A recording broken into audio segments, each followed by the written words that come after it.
The Kingston Veterans Association honored Vietnam veterans at Ulster County's Vietnam Veterans Memorial outside the National Guard Armory on Kiersted Avenue in Kingston on Sunday, March 27th. A large bell was tolled 41 times for each of the Ulster County residents who were killed in the Vietnam War, and a wreath was laid in front of the memorial, which was constructed in the 1980s.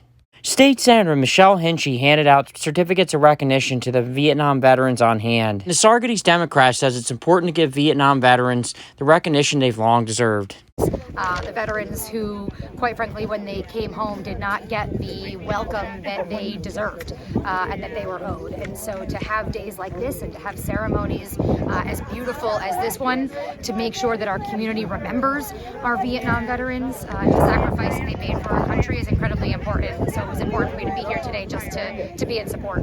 And she says that support includes keeping the Castle Point VA Medical Center in Fishkill open. We have to make sure that our veterans have the services that they need, the services that they deserve to be able to live a quality of life with dignity, to grow old and to stay in our communities. And we have to make sure that they have the services and the resources available to them. We have already and for decades underinvested in our veterans. That is unacceptable.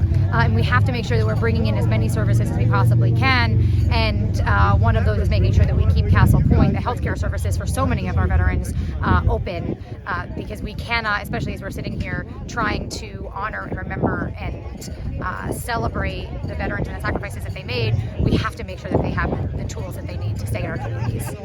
And she says lawmakers are pushing to keep Castle Point open. We don't want it to close, and for all the points that it shouldn't, for the reasons why it shouldn't. So we led that letter. We are making sure that we stay on top of it.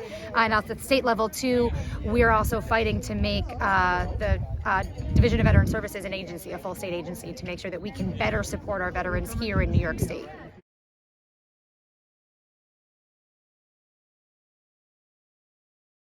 While others on hand, like Boy Scouts from Troop 8 Saltkill, were on hand simply to lend their support. The mission of the Scouts is one of the missions is service. So the youth like to come out and support local veterans organizations and people in their community. So that's one of our goals. In Kingston, Brian Huber for the Daily Freeman.